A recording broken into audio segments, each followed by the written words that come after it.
নমস্কার বন্ধুরা, আমার লাইফস্টাইল অফ সুন্দরবন চ্যানেলে সমস্ত বন্ধুদের স্বাগত জানাচ্ছি। আর আজকে আপনাদের জন্য আমি নিয়ে এসেছি একটা নতুন রেসিপি। এখানে আছে মৌরলা মাছ। এই মৌরলা মাছগুলো আমি ভালোভাবে কেটে ধুয়ে পরিষ্কার করে নিয়েছি। আর এই মৌরলা মাছের পাতুরি হবে। এবার মৌরলা মাছের পাতুরি রান্না করতে গেলে কি কি উপকরণ লাগবে সেগুলো তোমাদের একবার আমি দেখিয়ে দিচ্ছি।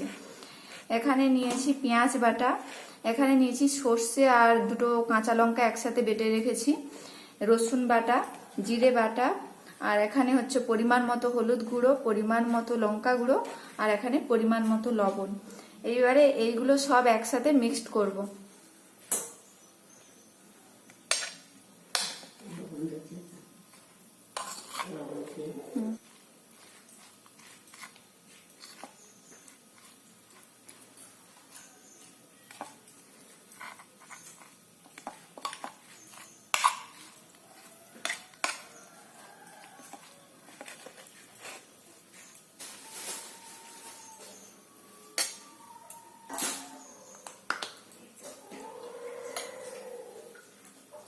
এবারে দিয়ে দেব সর্ষের তেল।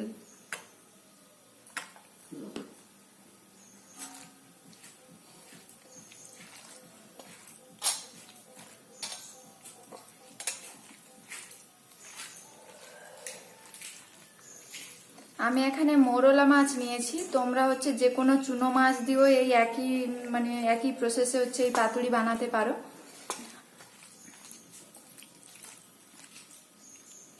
ভালোভাবে মিক্সড করা হয়ে গেছে। আর এই পাতুরি বানাতে লাগবে লাউ পাতা। আমি এই লাউ পাতাগুলো কেটে আর পরিষ্কার করে ধুয়ে নিয়ে এসেছি।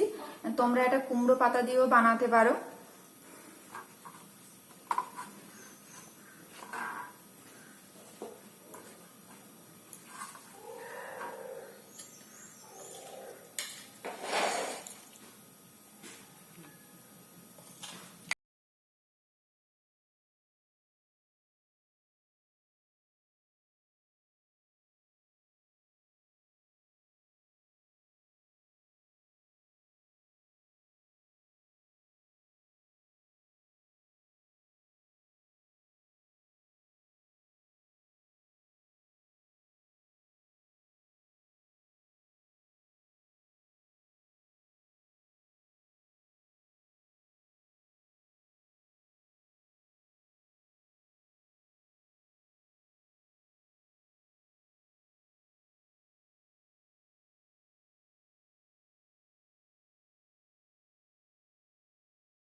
কড়া গরম হয়ে গেছে, আমি এরপর একটা একটা করে দিয়ে দেব।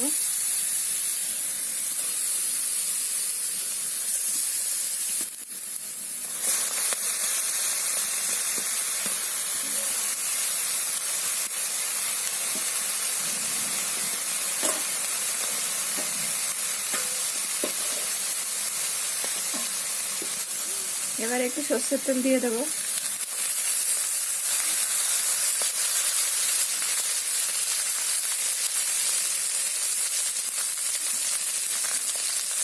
ঢাকা দিয়ে দেবো।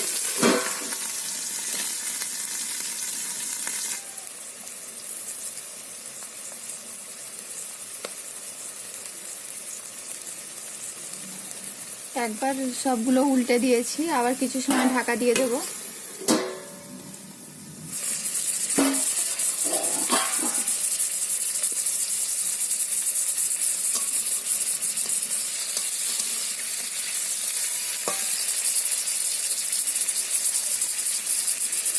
লাউ পাতাগুলো খুব সুন্দরভাবে সেদ্ধ হয়ে গেছে, আর প্রায় হয়ে এসছে, আর বেশিক্ষণ লাগবে না, হয়ে গেছে। এবার নামিয়ে নেব।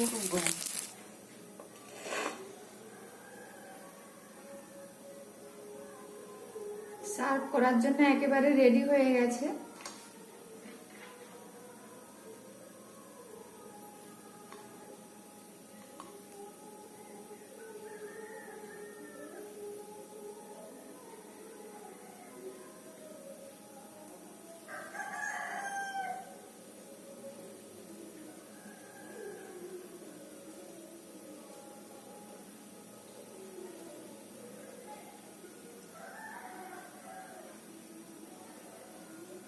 একেবারে রেডি হয়ে গেছে। আমার এই রেসিপিটি যদি তোমাদের ভালো লেগে থাকে অবশ্যই লাইক কমেন্ট শেয়ার করো, আর অবশ্যই আমার চ্যানেলটিকে সবাই সাবস্ক্রাইব করে দিও। তাহলে নেক্সট আর একটা রেসিপি নিয়ে চলে আসছি।